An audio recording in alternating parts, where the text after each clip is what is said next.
Mau lawan Imam Syafi'i. Ya. Imam Syafi'i baca satu ayat berhenti. Kalau kita lewat TikTok berhenti. Wah, nggak berhenti tuh. Karena dia TikTok ini memang sengaja diprogram pendek dan menarik. Setelah itu putar lagi sampingnya, putar lagi bawahnya, geser gitu. Begitu terus. Saya mau tanya, jawab di hati ya. Awal beli handphone, beli smartphone, gimana? Langsung bisa atau gaptek? Deso. Sama semua kita. Awal beli handphone, smartphone, kita nggak terbiasa. Tapi setelah biasa, candu. Itulah hebatnya smart kolbu. Itulah kenapa ahli wirid, ahli zikir, ahli baca kitab malam hari kecanduan ngolah itu, geser-geser itu di kolbunya, geser-geser itu di kepalanya. Coba lihat chip yang ada memori di situ di handphone, kecil sekali. Coba otak kita gede begini. Ini kalau dibuka gede. Nah, kalau di komputer ada prosesor, masih gedean kepala ini. Sangat besar kepala ini. Cuma sayang kita tidak mengaktifkannya. Nah, betul kalau dokter mengatakan tidur harus 8 jam sehari. Tapi itu nggak berlaku bagi imam yang 4. Coba imam yang 4 tuh nggak ada yang tidur 8 jam sehari, nggak ada. Abu Hanifah pernah digosipkan indah sama orang. Dia lagi jalan di gang, tahu-tahu ada orang ngumpul-ngumpul. Itu loh si Nu'man, nama kecilnya Nu'man. Si Nu'man, dia kalau malam hari, waktu saya bangun malam hari, dia masih sholat. Saya bangun lagi, dia sholat. Saya bangun lagi subuh, dia lebih duluan pergi ke masjid. Nu'man ini memang luar biasa. Sepertinya dia qumul lail tamaman kullah. Dia qiyamul lail setiap malam. Kullul lail. Dari awal malam sampai akhir malam dia nggak tidur. Padahal Abu Hanifah, dia punya rahasia. Dia tidur dulu jam 12 baru bangun. Kalau kita dipuji begitu seneng ya. Ngamalin 50%, pujiannya 100%, seneng ya. Ilmunya 50%, viewernya 100%, suka ya. Kita menipu diri sendiri. Makanya kita suka di like orang, suka di view orang, ditonton orang. Kita menipu diri sendiri. Kalau mereka tahu kita siapa, mereka nggak akan suka nonton kita. Ya, benar nggak? Aib kita banyak sekali. Nah, Imam Abu Hanifah mendengar itu, jadi mereka bercerita, telinga beliau dengar. Inilah hebatnya orang qiyamul lail. Telinganya kuat. Akhirnya beliau mengatakan, demi Allah, aku tidak mau dipuji dengan sesuatu yang aku tidak amalkan. Insya Allah, malam nanti, sa'aqumul lail kullah. Aku akan qiyamul lail sepenuhnya. Imam Abu Hanifah, mursyidnya sudah mati semua. Hamad bin Salamah sudah meninggal. Maka mursyidnya adalah alam. Siapapun yang berbicara tentang dia, pujiankah itu atau cacian, itu gurunya. Ini yang diambil Imam Ghazali di kitab Ihya Ulumuddin. Orang yang tidak punya mursyid, carilah kawan. Yang tidak punya kawan, lihatlah musuh. Musuh itu adalah mursyid, tapi mursyid kegelapan. Maksudnya apa? Yang paling tahu aib kita musuh. Jadi jika ingin memperbaiki diri, lihat komentar musuh terhadap kita. Hater namanya kalau di dunia netizen itu, Abu ya. Apa kata-kata si hater ini, si pembenci ini terhadap kita? Kita lihat, benarkah? Jangan marah. Gak usah buat video langsung balas, gak usah. Ya, tanggapin, balas lagi. Itu childish, anak kecil begitu. Abu Hanifah tidak balas, dia perbaiki dirinya. Imam Ghazali juga sama.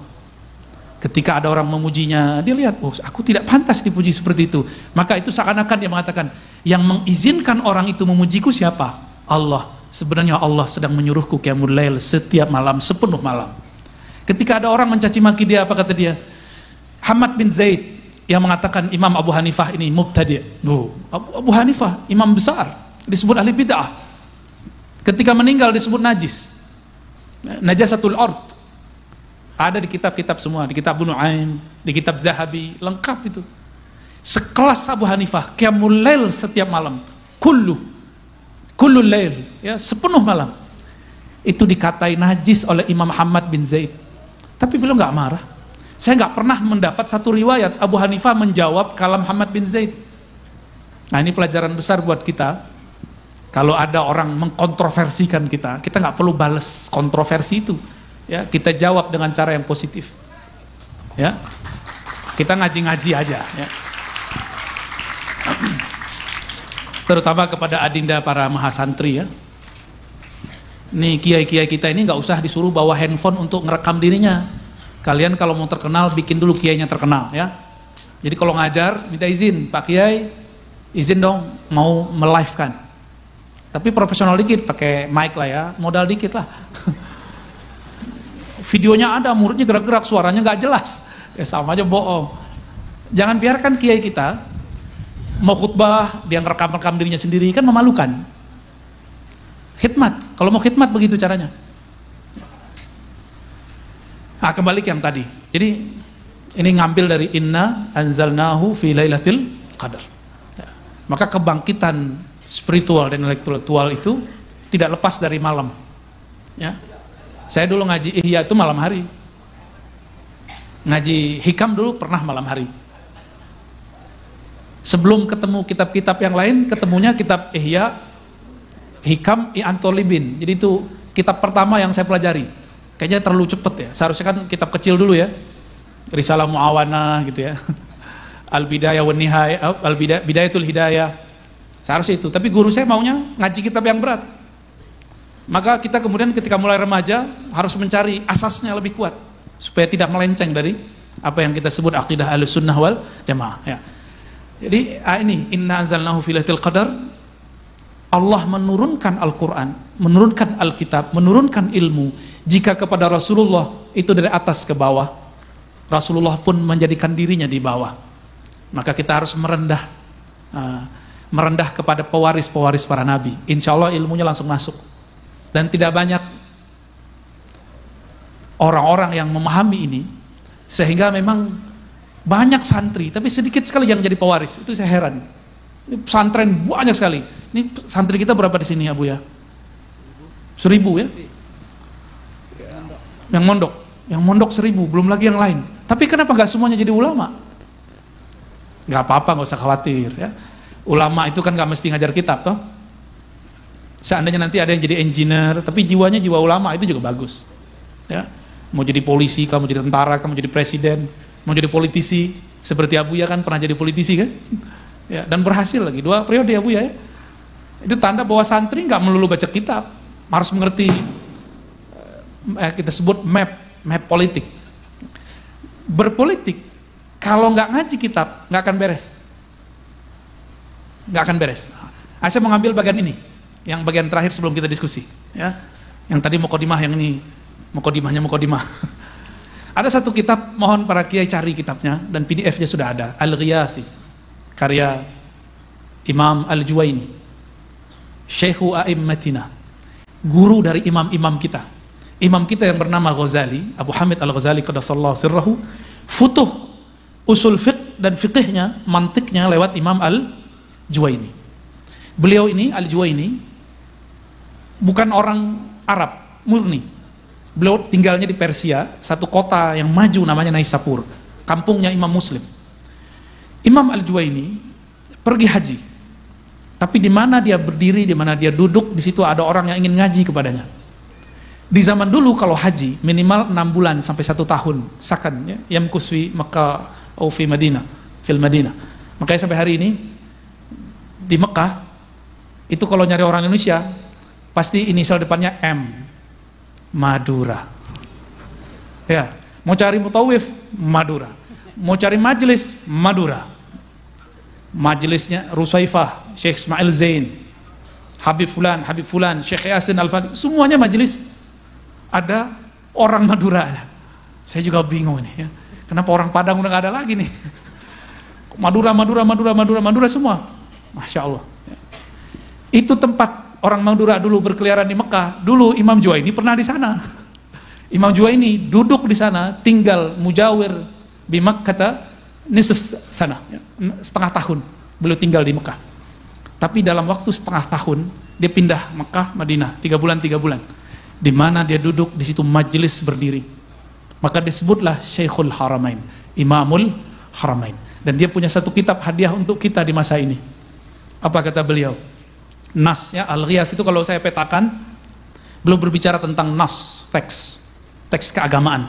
Agama kita ini nasnya ada 2. Ada yang wahyu suci, kudsi. Ini kesimpulan saya loh baca kitabnya. Kalau dicari pun di sana nggak ada, lafaznya nggak seperti ini.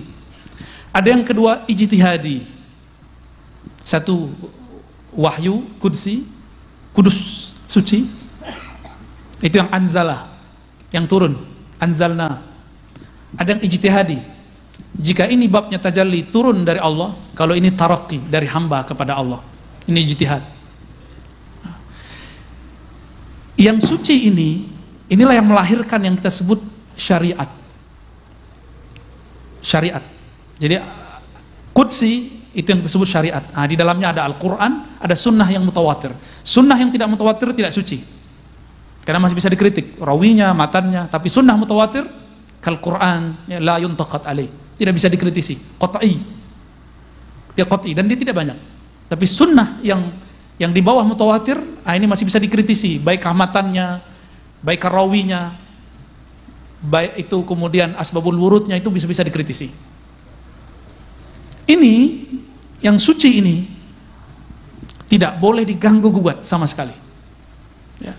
Inilah yang disebut tidak lekang dimakan zaman. Ya. Salihun likuli zaman wa makan. Itu syariat muqaddasah. Tapi ijtihadi, teks-teks ijtihadi itu ada hasil muamalah ta'amul al-faqih yang disebut dalam hadis, "May yuridillahu bihi khairan yufaqihu fid din," rawahul Bukhari wa Tirmidzi bisanadin muttasilin. Ya. Di Bukhari itu ada disebutkan muallaq, ada yang muttasilin juga. Allah jika berkehendak keberkahan, kebaikan bagi seseorang, yufaqih. Kalimat yufaqih itu menunjukkan proses. Allah akan libatkan dia, Allah akan terjunkan dia, Allah akan masukkan dia, sehingga masuk ke dalam asbab-asbab dia mengerti agama. Yufaqihu fid din. Dari situlah muncul teks yang disebut fikih. Fikih di zaman abad pertama, kedua, ketiga bukanlah fikih yang kita kenal hari ini. Sumbernya ada di Juwaini, ada di Imam Ghazali. Imam Ghazali menyebutkan di Muqaddimah Ihya, kitab ini ditulis untuk para fuqaha. Karena dulu fikih bukan hanya ilmu zahir, ahkam yang zahir. Dulu fikih ada namanya, kalau Imam Abu Hanifah, al-fiqhul akbar, ada al-absat, ada al-asghar. Kita pinjamlah istilah itu, tapi maknanya kita bedakan. Al-fiqhul akbar usuluddin. Al-absat, kalau kita ambil versi kita, itu usul fiqh dan sejenisnya, usul tafsir, usulul hadis. Dan yang terakhir, al-fiqh al-asghar, tafsir, fikih, ya. Hasil-hasil kitab-kitab, bab-bab, bahkan hasil teks yang ada di akidah, ketika turun menjadi teks, dia menjadi asghar. Makanya terjadi perbedaan antara Imam Asy'ari dan Maturidi dalam bab takwin, kun, qudrah, iradah. Ya, masih ingat? Lupa ya? Kiai kebanyakan baca kitab kayaknya ya. Bab kalam, itu mereka ikhtilaf sudah. Istilah fardu dan wajib.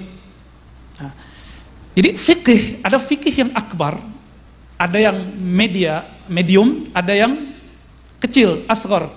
Apa kalau diterjemahin tuh? Fikih minor, ya. Fikih besar, fikih menengah, fikih kecil. Yang kita sebut fikih hari ini itu fikih kecil. Inilah yang melahirkan mazhab.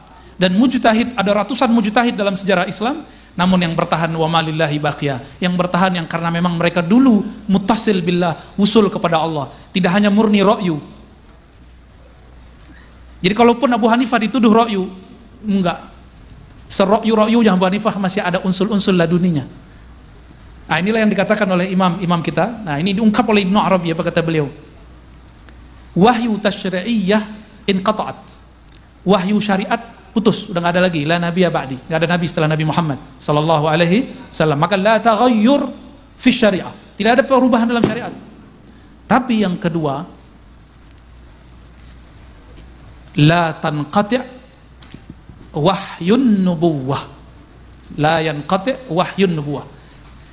Ilham gitu kita artikan. Ilham yang turun kepada ulama, bentuknya laduni, futuh. Itulah yang lahirnya 4 mazhab. Sahih Bukhari Muslim, mazhab Imam Asy'ari, Maturidi, Thariqah Sufi Junaid, Al-Jilani, Naqsyabandi, Tijani, Idrisi, sampai sekarang. Siapa tahu nanti Abuya buat thariqat juga kan? Thariqat Busrawiyah, Karimiyah, ya kan? Boleh, tinggal nanti dilihat. Wa malillahi baqiyah. Kalau karena Allah pasti kekal. Syekh Ahmad Khatib Sambas, orang kita, Beliau gabung dua thariqah, Naqsyabandiyah, Qadiriyah, Naqsyabandiyah, namanya TQN. Di masanya kontroversial, dikritisi oleh Syekh Ismail, orang kampung saya, Al-Minangkabawi, lama di Mekah. Mereka debat dulu, sama-sama pengamal thariqah debat. Thariqat Syekh Ismail terus jalan di Sumatera, Naqsyabandiyah, Khalidiyah. Thariqat beliau berkembang di Madura, berkembang di Jawa, berkembang bahkan sampai ke jiran. Wa malillahi baqiyah. Mereka kontroversi di zamannya itu biasa. Maka kita nggak perlu ribut dengan masalah itu. Ya, kita nikmati saja hasilnya. Dan sekarang kita menikmati hasil-hasil itu. Tapi saya berkeyakinan kita perlu thariqah baru. Atau minimal revisi thariqah lama. Karena zaman dulu nggak ada gadget. Dulu kiai itu pegangannya tasbih aja. Sekarang kan pegangan kiai Oppo, apalagi Samsung, Apple tapi nggak bisa dimakan.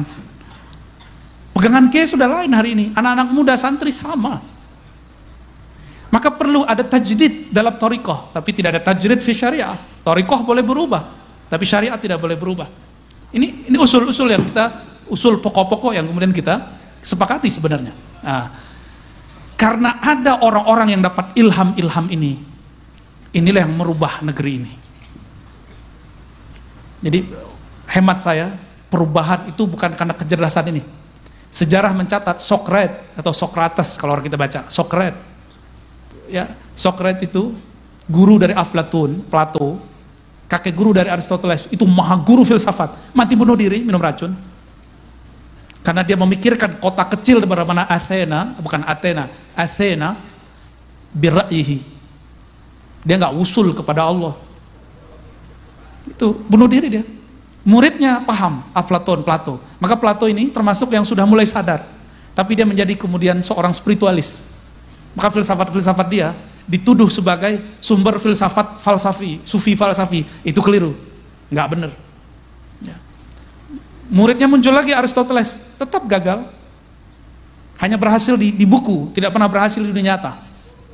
Sampai datang Al-Farabi, tetap hanya nggak bisa nulis buku aja. Baru berhasil di tangan Imam Ghazali. Imam Ghazali lah yang kemudian menyempurnakan kekurangan mereka. Maka Ghazali membersamai Nizamul Muluk, Perdana Menteri di Baghdad. Ide-ide dia inilah yang kemudian menjadi siasah sunniyah, perpolitikan di kalangan ulama ahlus sunnah wal jamaah, praktis. Ini kan ejekan filosof di Prancis, ya. Apa kata mereka? Plato, Aristo ini buat konsep negara itu indah sekali. Nanti deh saya cerita ya. Itu apa kata peneliti ini, saya nggak usah sebut. Tapi sayang sekali, konsep itu hanya akan ada dalam ide dia, dalam pikiran dia dan khayalnya, tidak akan pernah ada di alam nyata. Lain dengan Nabi Muhammad, ya, nggak perlu berfilsafat, langsung wahyu. Kekuatan wahyu inilah yang membuat ada kebangkitan. Nah, ilmu wahyu, karena wahyu yang hakiki, yang nubuat tasyri'iyah sudah berhenti, tapi ilham belum berhenti, dan ilham itu masih diturunkan ulama dalam kitab-kitab. Kita bisa ambil langkah dari sana. Jika imam-imam terdahulu dapat ilham, mungkinkah imam sekarang dapat ilham? Mungkin nggak? Bukan anaknya namanya ilham, bukan. Atau Bu Nyai dapat suami namanya ilham, bukan. Jika dulu ada Sidi Ahmad Tijani, Sidi Ahmad bin Idris al-Idrisi, rohaninya terasa bertemu Rasulullah, ulama sekarang mungkin nggak bertemu Rasulullah. Kenapa mungkin? Karena dia bukan nabi. Kita juga bukan nabi. Maka secara ilmu akidah, liqa'un nabi yaqzatan wa manaman, itu mungkin. Ya. Aklan, apalagi secara naklan. Ketika imam-imam ini mereka dapat isyarat, ada keberanian luar biasa di situ. Sehingga mereka tidak mendengarkan kata-kata netizen. Yang didengerin istafti qalbak. Itulah kitab yang sebenarnya. Minta fatwalah ke dalam qalbumu.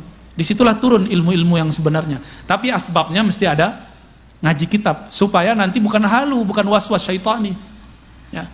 Jadi kenapa kita mesti membaca kitab-kitab kuning, Bapak Ibu, para kiai, para bunyai, para mahasantri?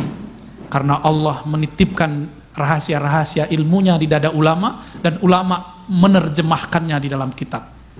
Nah, inilah panduan masa lalu, sekarang, masa depan. Insya Allah akan terjadi perubahan terus. Dan bagian yang paling inti yang perlu kita ketahui, wahyu kudusi tidak boleh dikritik, tidak boleh berubah. Tapi wahyu ilhami, saya hindari kata wahyu, cukup kita sebut ilham. ilham, fatwa, ijtihad, mahallun naqad, itu boleh dikritisi.